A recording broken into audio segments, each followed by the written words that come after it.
C'est le débat de ce Smart Impact. On parle de l'économie sociale et solidaire avec Denis de Menton. Bonjour. Bonjour. Bienvenue, vous êtes le directeur général de France Active. Et Guillaume Ballas, bonjour, délégué général du réseau Envie. Quelques minutes pour présenter vos activités respectives. France Active, Denis de Menton. C'est un réseau de finances solidaires. On est présent sur tout le territoire national. Et on apporte des financements, alors soit à des demandeurs d'emploi qui veulent créer leur entreprise, quelques milliers par an, soit des entreprises, associations de l'économie sociale et solidaire, en investissement, en garantie. Et le réseau Envie?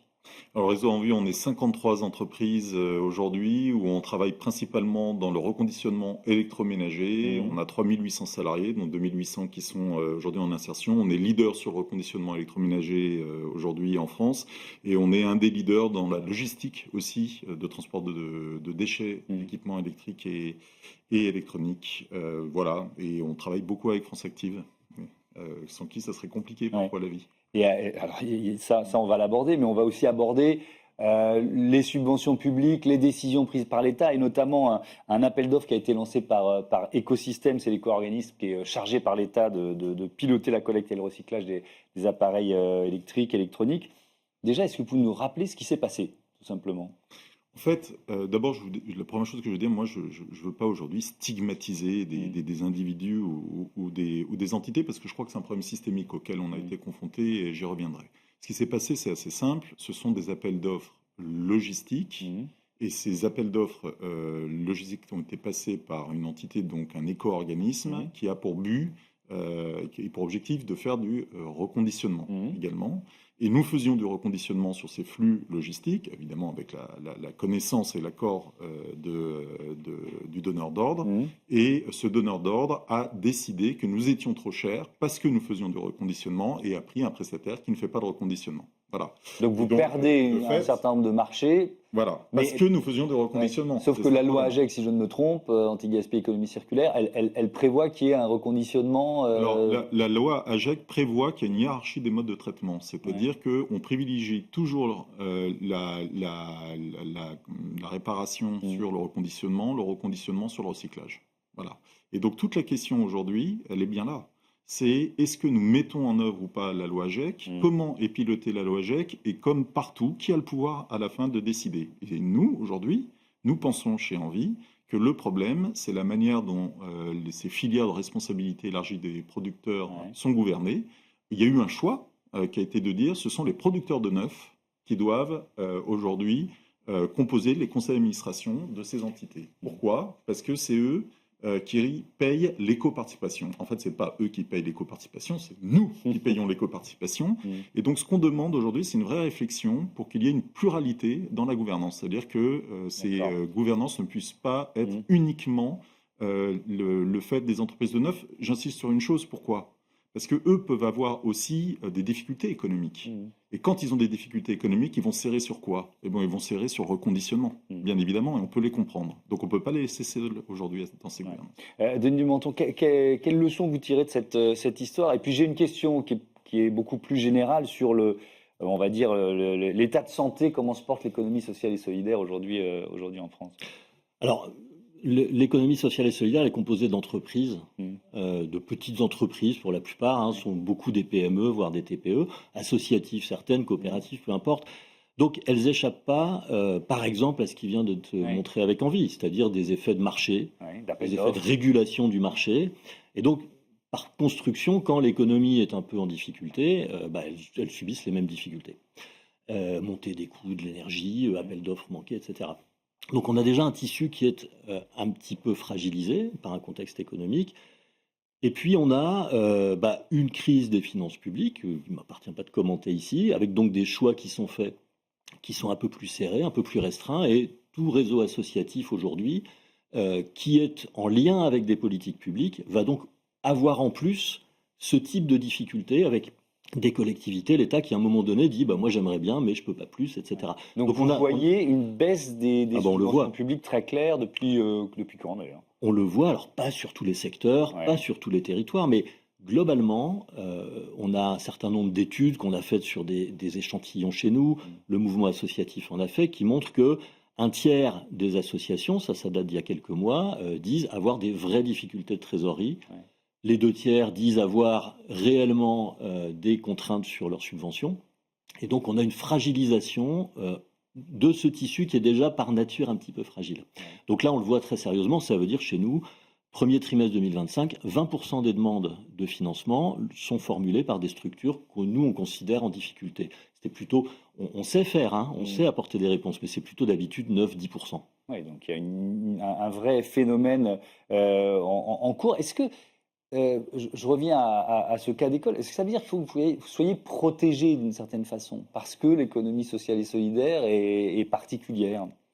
En fait, beaucoup d'entreprises privées lucratives sont très protégées dans ce pays. Par exemple, Envie a un taux de subvention publique qui est autour de 12 à 15%. Nous avons nettement moins de subventions publiques aujourd'hui que des grandes entreprises privées, notamment automobiles, par exemple. Donc, la question n'est pas d'être plus protégé que les autres. La question est qu'est-ce que veut la France en termes de projet aujourd'hui, par exemple, sur les questions sociales, d'une part, et sur les questions de transition écologique. Sur les questions sociales, on fait de l'insertion par l'activité économique. Il vaut mieux qu'on existe ou il vaut mieux que ces gens-là aillent au chômage? Sur les questions, par exemple, d'intégration des migrants, il vaut mieux que ces gens-là travaillent ou il vaut mieux aujourd'hui les laisser dans la rue sans travail? C'est pour ça qu'il faut faire très attention, parce qu'à l'idée que nous coûtons cher, en fait, on va coûter beaucoup plus cher à la société française en n'étant pas là.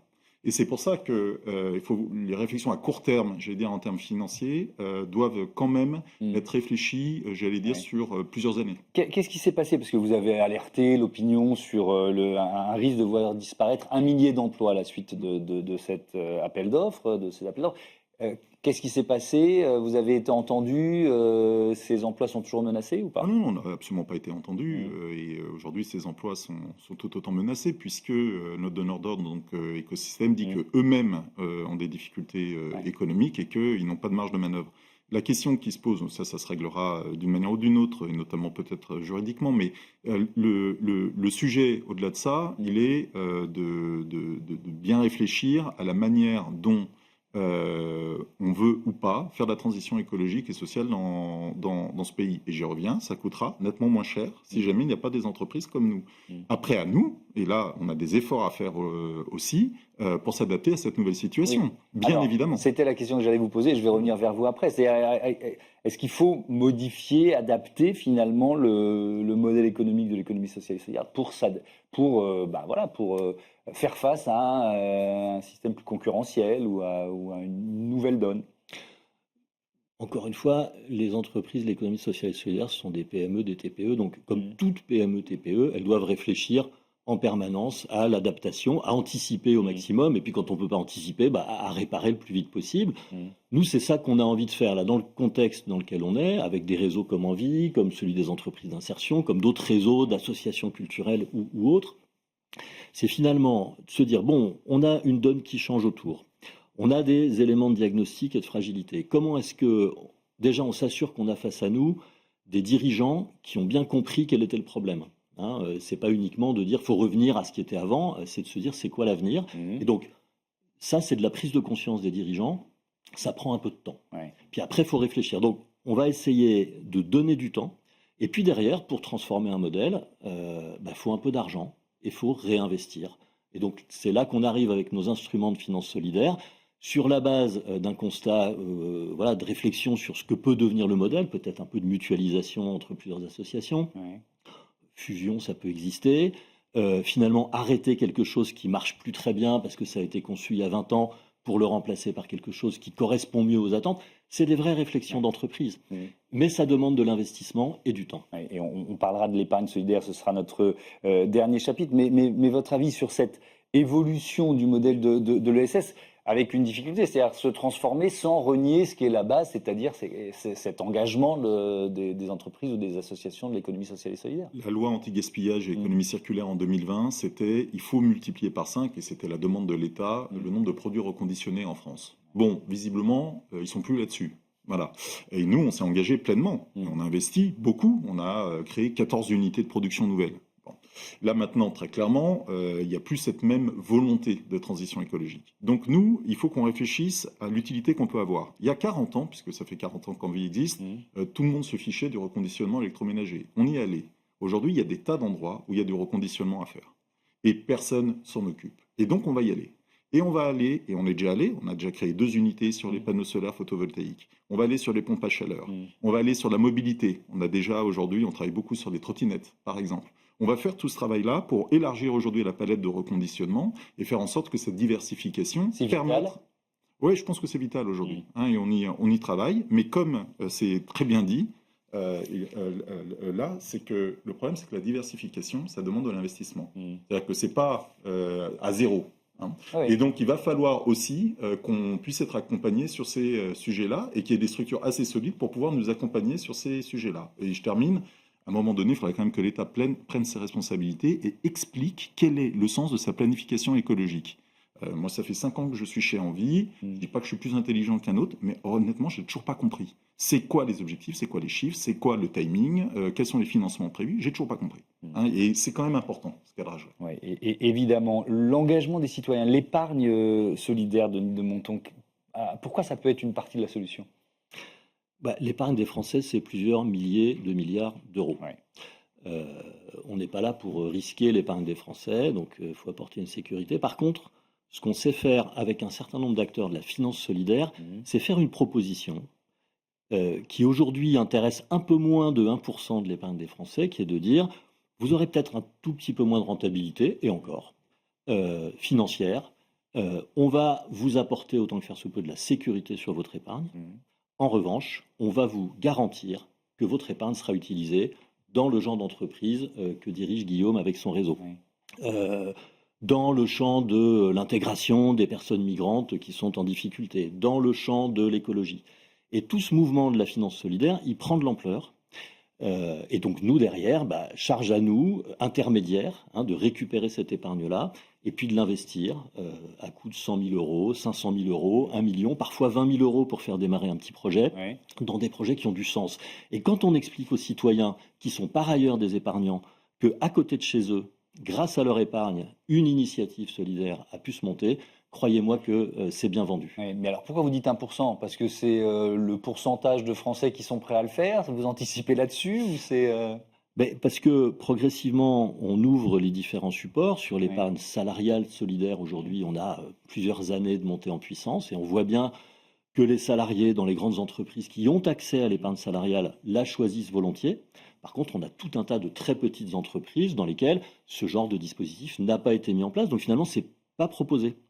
L'assurance vie solidaire, c'est quelque chose de nouveau. Il faut que les assureurs vendent l'assurance vie solidaire en disant vous pouvez mettre une petite partie de ce que vous épargnez chez moi sur ce type de support. Donc on a un gros effort d'explication. C'est des mécanismes financiers un peu compliqués.